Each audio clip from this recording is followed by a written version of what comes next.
ಕಾಪುದ್ಯಾವರ ರಾಷ್ಟ್ರೀಯ ಹೆದ್ದಾರಿ 66ರ ಸೇತುವೆಗೆ ಬೈಕೊಂದು ಡಿಕ್ಕಿ ಹೊಡೆದ ಪರಿಣಾಮ ಸವಾರರೊಬ್ಬರು ಸ್ಥಳದಲ್ಲಿ ಮೃತಪಟ್ಟ ಘಟನೆ ನಸುಕಿನ ವೇಳೆ 2:30ರ ಸುಮಾರಿಗೆ ಸಂಭವಿಸಿದೆ. ಮೃತರನ್ನ ಸುಬ್ರಹ್ಮಣ್ಯದ ಯುವರಾಜ್ ಅಂತ ಗುರುತಿಸಲಾಗಿದೆ.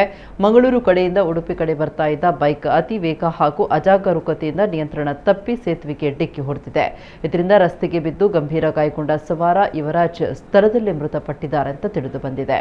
ಸ್ಥಳಕ್ಕೆ ಪೊಲೀಸರು ಆಗಮಿಸಿ ಪರಿಶೀಲನೆ ನಡೆಸಿದ್ದು ಮೃತದೇಹವನ್ನ ಉಚ್ಚಿಲದ ಎಸ್ಡಿಪಿಐ ಆಂಬ್ಯುಲೆನ್ಸ್ನಲ್ಲಿ ಕೆಎಂ ಸಿರಾಜ್ ಜಲಾಲುದ್ದೀನ್ ಅವರು ಅಜ್ಜರಕಾಡು ಆಸ್ಪತ್ರೆಯ ಶವಾಗಾರಕ್ಕೆ ರವಾನಿಸಿದ್ದಾರೆ.